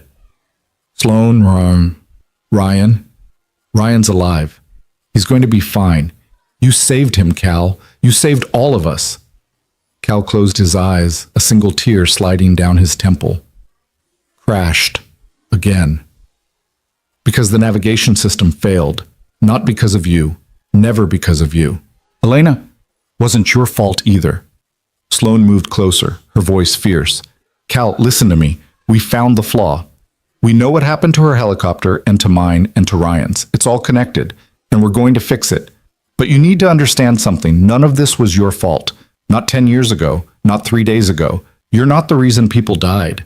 You're the reason people lived." Cal looked at her, and she saw the war playing out behind his eyes. The guilt, the grief, the desperate need to believe her warring with a decade of self-blame. "I don't know how to let it go." "Then don't. Not yet. But maybe you can start by accepting that you did everything you could, that you're still doing everything you can, that you're exactly the man Elena believed you were." "How do you know what she believed?" "Because Maddie told me, and because I see it too." The doctor returned, gently shooing them out so she could examine Cal. Sloane and Maddie retreated to the hallway, both of them shaking with relief and exhaustion. "He's going to be okay," Maddie said, wonder in her voice. "He's really going to be okay." Sloane hugged her, this brave little girl who'd stolen her heart without trying.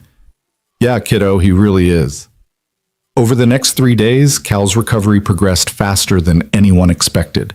The swelling in his brain decreased, his cognitive functions remained sharp, and the doctor started talking about discharge instead of complications. Sloane visited every day, sometimes with Maddie, sometimes alone, sitting beside his bed and talking about everything and nothing. She told him about the investigation. Dr. Webb had recovered the black box from the crashed helicopter and confirmed what they'd suspected. The navigation algorithm had inverted during the storm, feeding Cal false data and contributing to the tail rotor failure. The FAA was launching a full review of Harker Aviation systems, and preliminary reports suggested the flaw had been present in all 3 generations of their navigation equipment. "We're facing lawsuits," Sloane said, sitting in the chair beside Cal's bed while rain streaked the windows. "Families of pilots who died, insurance companies, regulatory penalties. The lawyers say we could be looking at bankruptcy if we're not careful." Cal, who was sitting up now and eating real food, watched her carefully. "Are you scared?" "Terrified, but also relieved. At least the truth is out now. At least we can start making it right. My father made mistakes, big ones, mistakes that cost lives." Sloane's voice was steady, but Cal heard the pain underneath. "I've been going through his personal files. There are emails, memos, conversations with the legal team about minimizing liability and managing public perception. He knew about the flaw, Cal. Maybe not the full extent, but he knew something was wrong and he chose to protect the company instead of fixing it. I'm sorry. Don't be. I needed to know. I needed to understand what I was really inheriting." She looked at him. "I'm going to testify. In front of Congress, the FAA, whoever wants to hear it. I'm going to tell them everything. And then I'm going to spend however long it takes making sure Harker Aviation becomes the company it should have been from the start." Cal reached out and took her hand. It was the first time he'd initiated physical contact, and the gesture felt monumental. "That's going to be hard." "Harder than flying into a blizzard?" "Different kind of hard. The kind that lasts years instead of hours." "Then I guess I better get used to it." They sat in comfortable silence, hands linked, watching the rain. Maddie had gone to the cafeteria with Mrs. Chen, giving them this moment alone. Cal's thumb traced small circles on Sloane's palm, and she felt something shift between them again, something that went beyond gratitude, or shared trauma. "Sloan," Cal said quietly, "when I was in that cockpit, when everything was falling apart, I wasn't thinking about Elena. I was thinking about you." Sloan's breath caught. "Cal, I'm not saying I'm over her. I'm not sure I'll ever be over her. But for the first time in 10 years, I was flying towards something instead of away from it. I was flying to save you, and that matters." "It matters to me too." Sloan squeezed his hand. "You've saved my life twice now. I figure that makes you stuck with me." Cal almost smiled. "Is that how it works?" "That's exactly how it works. Life debt. It's very serious." This time he did smile, brief and genuine, and Sloan felt warmth spread through her chest. They were both broken people, scarred by loss and guilt and choices they couldn't take back. But maybe broken people could build something strong together. Maybe they could be each other's second chance. The moment was interrupted by Maddie bursting through the door, hot chocolate in hand and excitement on her face. "Dad, guess what? Mrs. Chen says we can adopt a dog when you get better. A real dog, not just pictures on my tablet." Cal shot Sloan a look that said, "Help me." But Sloan just grinned. "A dog sounds perfect, Maddie. Every hero needs a faithful companion." "See, Dad? Sloan agrees. We're getting a dog." Cal sighed, but his eyes were warm. "We'll talk about it when I'm not recovering from a traumatic brain injury." "That's not a no." Maddie climbed onto the bed beside him, careful of his injuries, and launched into an elaborate explanation of all the dogs she'd been researching. Cal listened with the patience of a man who'd had this conversation 100 times, his hand never leaving Sloan's. And Sloan sat there, watching this little family that had somehow become hers, and felt something she hadn't felt in years. Hope. Real, solid, aching hope that maybe the future didn't have to be about penance and responsibility. Maybe it could be about building something new from the wreckage of the past. On Cal's 5th day in the hospital, Sloan brought him something she'd been working on in secret. She waited until visiting hours were ending, until Mrs. Chen had taken Maddie home for dinner, then pulled a folder from her bag and set it on Cal's lap. "What's this?" he asked. "Open it."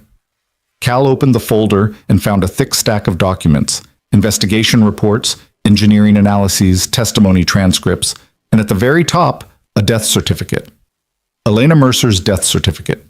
But beneath the cause of death, equipment failure, someone had added a handwritten note. Manufacturer defect, Harker Aviation Navigation System Gen 2, known issue. Company negligence. Cal's hands shook. "How did you get this?" "I reopened Elena's case, officially. With the FAA, the NTSB, everyone who'd buried it the first time." Sloan's voice was fierce. "I made them re-examine the evidence. I made them admit what they'd ignored. And I'm going to make sure every family who lost someone because of our systems gets the same answers." Cal looked up at her, his eyes bright with unshed tears. "This clears her name. The original report blamed pilot error." "I know. And it was wrong. Elena was an exceptional pilot. She did everything right.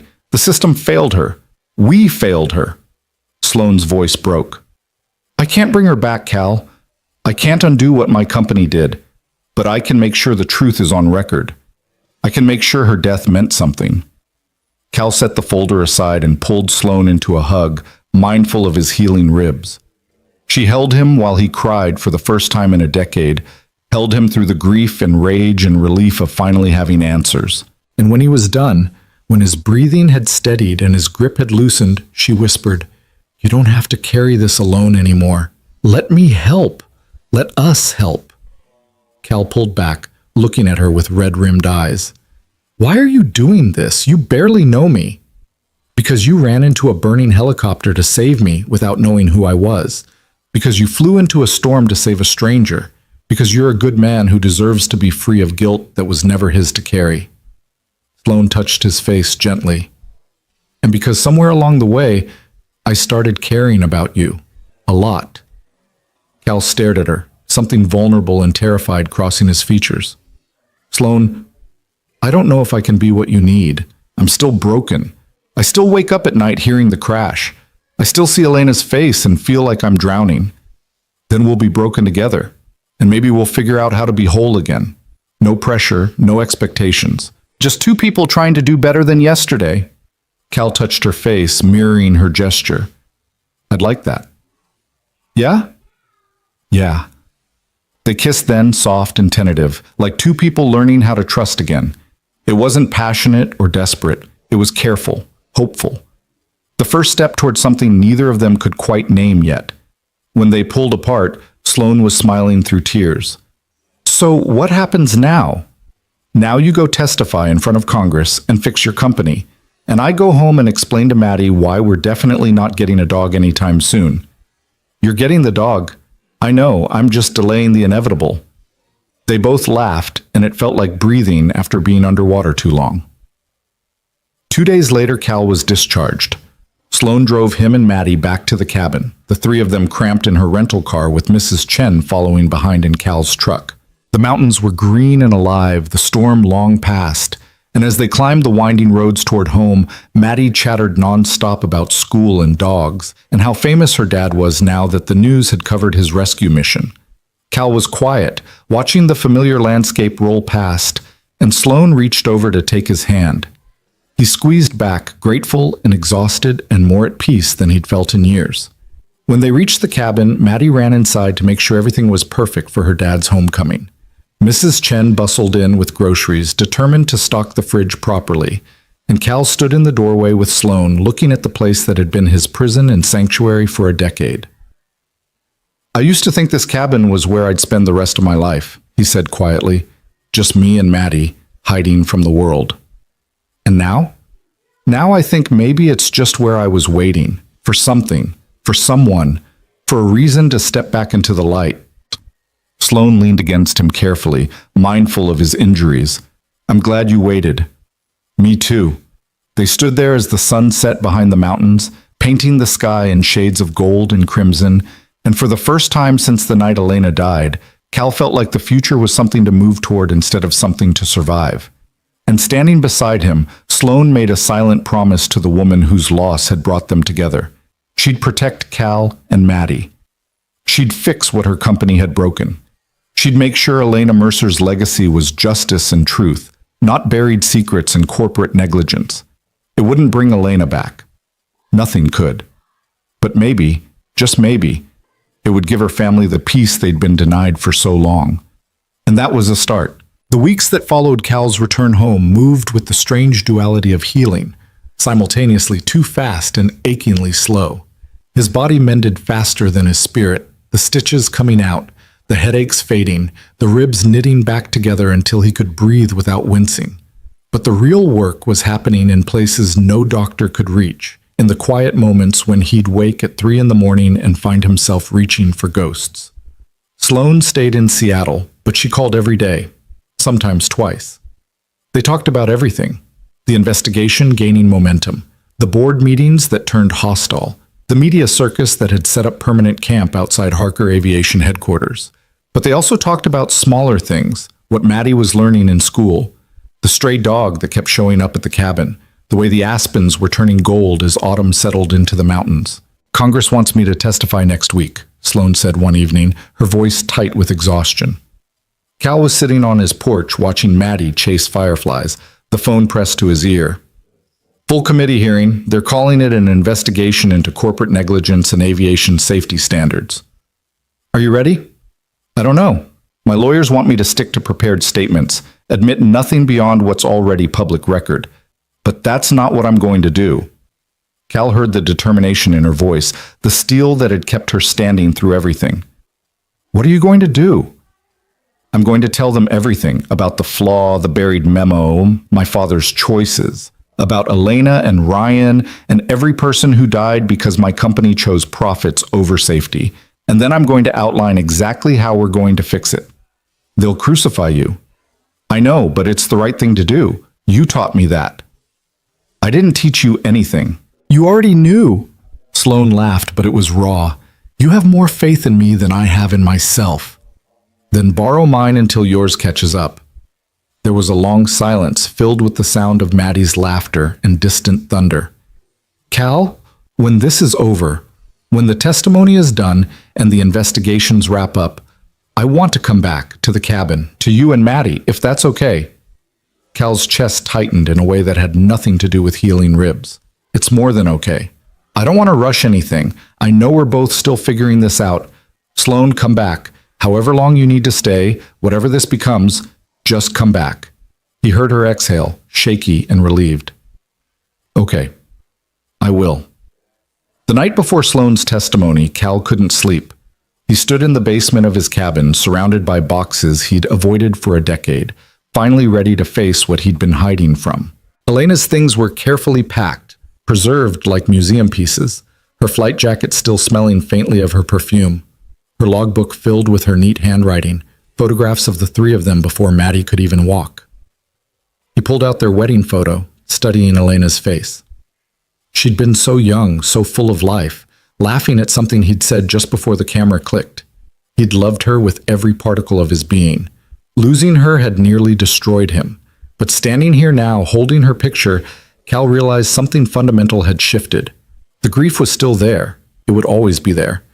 But it no longer felt like drowning. It felt like remembering, like honoring, like carrying her with him instead of being buried by her absence. I met someone, he whispered to the photograph. Her name is Sloan. She's brave and broken and trying so hard to make things right. I think you'd like her. I think you'd want me to be happy. His voice cracked. I'm going to try, Elena. I'm going to try to be happy again. That doesn't mean I'm letting you go. It just means I'm letting myself live. He set the photo carefully on the shelf and climbed back upstairs, feeling lighter than he had in years. The congressional hearing was broadcast live. Cal watched from the cabin with Maddie curled beside him on the couch, both of them barely breathing as Sloan took her seat at the witness table. She wore a dark suit, her hair pulled back, her expression calm despite the cameras and the hostile faces of congressmen who'd already made up their minds about corporate greed and negligence. The chairman gavelled the hearing to order. Ms. Harker, you're here today to answer questions about systematic failures in Harker Aviation's navigation systems that may have contributed to multiple aircraft accidents over the past 15 years. Do you understand the gravity of this situation? Sloan leaned toward the microphone, her voice steady. I do, Mr. Chairman. And I want to start by saying what should have been said years ago. Harker Aviation failed. We built systems with a critical flaw, we ignored warnings about that flaw, and people died because of our negligence. There's no excuse, no justification, just the truth that we chose wrong, and families paid the price. The room erupted, cameras flashed, reporters shouted questions. The chairman banged his gavel for order, but Sloan didn't flinch. She sat there with her spine straight and her conscience clear, ready to face whatever came next.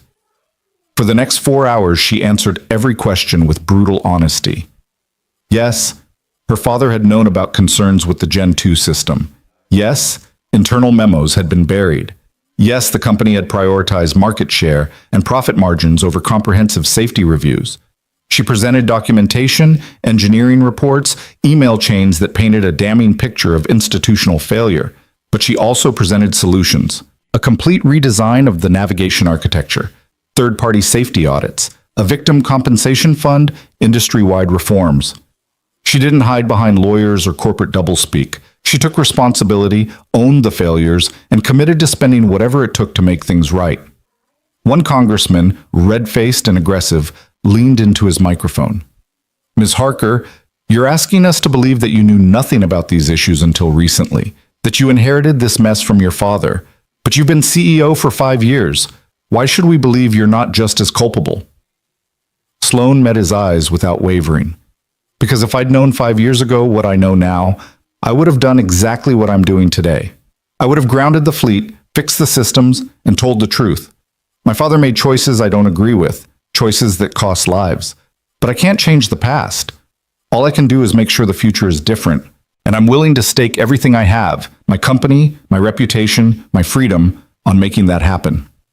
The congressman looked like he wanted to argue, but something in Sloan's expression stopped him. This wasn't a woman protecting herself. This was a woman willing to burn down everything she'd inherited to do the right thing. When the hearing finally ended, Sloan didn't wait for the lawyers.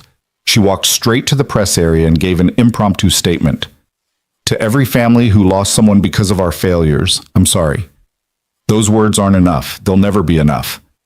But I want you to know that Harker Aviation is setting up a compensation fund with no caps, no arbitration clauses, no legal roadblocks.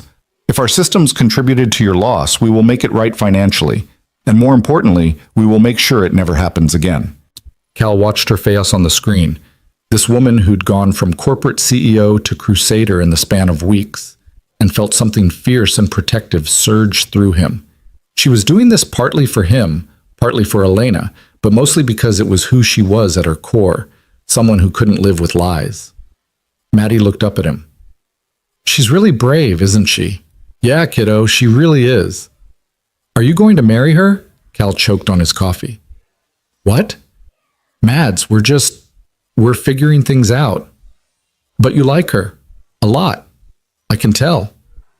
It's complicated. Maddie rolled her eyes with the exasperation of youth. Grown-ups always say that, but it's not complicated. You like her. She likes you. She makes you smile. And she's nice to me. That's all that matters. Cal looked at his daughter, this wise little soul who'd been forced to grow up too fast, and wondered when she'd become smarter than him. You're right. It's not complicated. I do like her. A lot. Good. Then tell her that when she comes back. I will. And Dad? I think Mom would like her too. Cal pulled Maddie close, pressing a kiss to the top of her head. Yeah, Mads. I think she would. 3 days later, Sloane stood in front of the Harker Aviation Board of Directors for what she knew would be the last time. The compensation fund had drained the company's reserves. The recalls and retrofits had cost hundreds of millions. The stock price had cratered, and the lawsuits were just beginning. David Chen sat at the table looking exhausted. The board has requested this emergency meeting to discuss the future of the company and your role as CEO. Sloane stood at the head of the table, looking at the faces of men and women who'd worked with her father, who'd helped build this company, who now saw her as a threat to everything they'd accumulated. Let me save you the trouble of voting. I resign, effective immediately. The room erupted in chaos. Half the board looked relieved, the other half looked panicked. The chairman, a silver-haired man named Weston, stood up. Ms. Harker, that's not necessary. We can work through this. No, we can't, because I'm not interested in working through anything.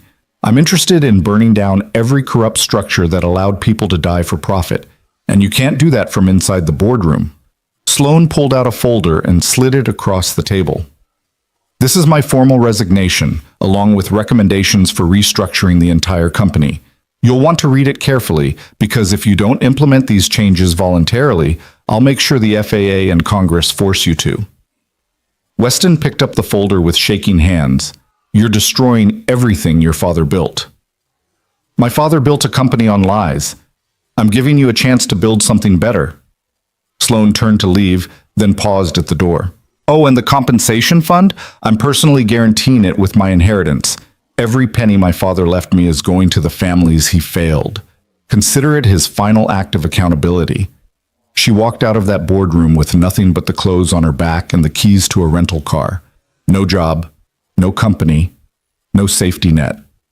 But for the first time in months, she felt like she could breathe. She drove straight to the mountains. Cal was working on the porch railing when he heard the car coming up the drive. He knew that engine, knew that particular pattern of hesitation on the rough patches. He set down his hammer and walked to the edge of the porch, waiting. Sloane climbed out of the car looking exhausted and beautiful and absolutely terrified. They stood there for a long moment, 10 feet apart, and Cal saw everything written on her face. The relief, the fear, the desperate hope that she'd made the right choice. I quit, she said, walked away from everything. I might have just made the biggest mistake of my life. Cal walked down the steps and closed the distance between them. Or the best decision. I don't have a plan. I don't have a job. I don't even know what I'm doing here except that I couldn't stay in Seattle another second, and this was the only place that felt like home. Cal pulled her into his arms, and Sloane collapsed against him, shaking with exhaustion and relief and emotions too big to name. He held her while she cried, held her while she finally let go of the weight she'd been carrying, held her until she could breathe again. You did it, he whispered into her hair. You told the truth, and you made it right, And you survived. Barely. Barely counts. Sloane pulled back, looking up at him with red-rimmed eyes. Cal, I need to tell you something. When I was in that boardroom walking away from everything my father built, all I could think about was you. About Maddie. About that night in the storm when you chose to save me instead of yourself. I don't know what this is between us, and I don't know if I'm ready for anything serious, but I know I want to be here. With you. If you'll have me. Cal cupped her face in his hands, his thumbs brushing away her tears. Sloane Harker, you can stay as long as you want. Days, weeks, years. I don't care. Just stay. Even though I'm a mess? Especially because you're a mess. We'll be messes together. She laughed through her tears, and then she kissed him. Not tentative this time, but deep and real and full of promise. And when they broke apart, Maddie was standing on the porch grinning like she'd orchestrated the whole thing. Does this mean Sloane's moving in? She called out. Cal looked at Sloane, raising an eyebrow. Does it? Sloane looked at the cabin, at the mountains, at this man and child who'd somehow become her entire world in the span of a few chaotic weeks. Yeah, I think it does, if that's okay. It's more than okay. Cal took her hand. Come on, let's get you settled. The months that followed were a study in rebuilding. Sloane took a job with the FAA as a safety consultant, using her insider knowledge to help implement the reform she'd recommended. It didn't pay much, but it gave her purpose. Cal started flying again, not rescue missions, but something safer. Aerial surveys for the Forest Service, his way of staying in the sky without risking the life Maddie needed him for. They settled into a rhythm. Sloane would work from the cabin during the week, traveling to Seattle for meetings when needed. Cal would fly his routes, come home to find dinner cooking and Maddie doing homework at the kitchen table. They'd eat together, talk about their days, slowly build something that felt like family. It wasn't always easy. Cal still had nightmares about the crash. Sloane still woke up at 3 a.m, panicking about lawsuits and testimonies. They both carried scars that wouldn't heal completely, but they learned to be gentle with each other's broken places, to give space when needed and support when asked. Maddie thrived. She got her dog, a scruffy rescue mutt named Phoenix, who followed her everywhere. She stopped having anxiety about her father leaving and started talking about college and becoming a pilot like her mom. And she adopted Sloane with the fierce loyalty of a child who'd been waiting for someone to complete their family. One evening in early spring, nearly 6 months after that first helicopter crash in the blizzard, Cal found Sloane standing at the edge of the ridge where everything had started. The snow had melted, revealing wildflowers and new grass. The mountains looked different in sunlight, less threatening, more majestic. Cal wrapped his arms around her from behind, and they stood together watching the sunset paint the peaks gold and crimson. I got a call today, Sloane said quietly, from the FAA. The final investigation report is done. They're officially attributing 17 crashes over the past 15 years to the navigation system flaw.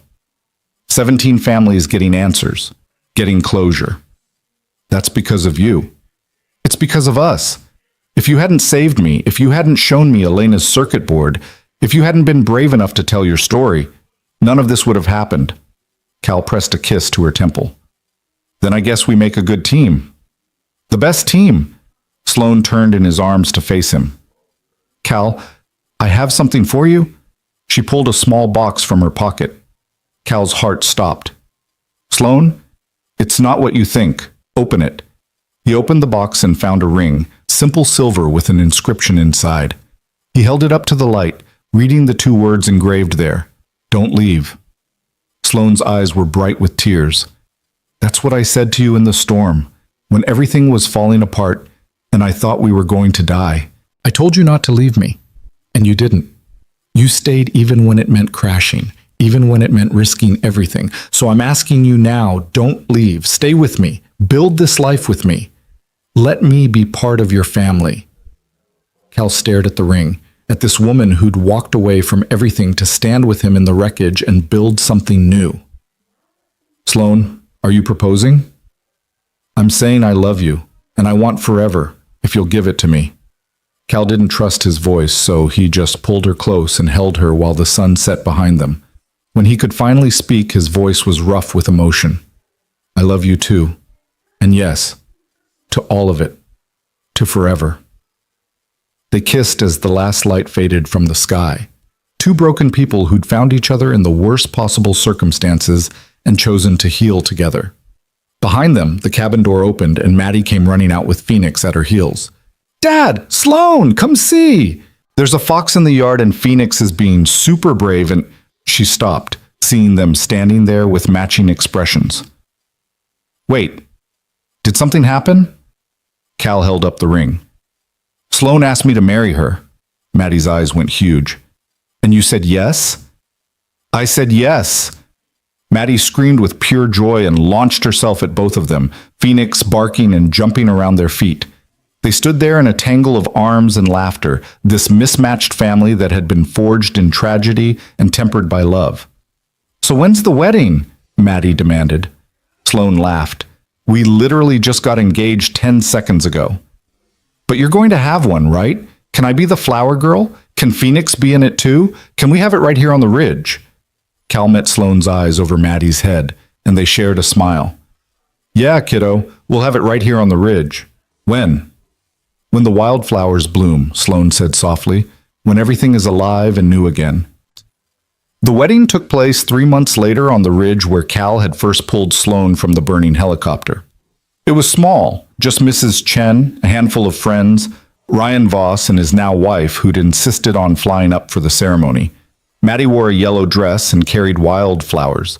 Phoenix had a bow tie that he immediately tried to chew off, and Sloan walked down the makeshift aisle in a simple white dress that made Cal forget how to breathe.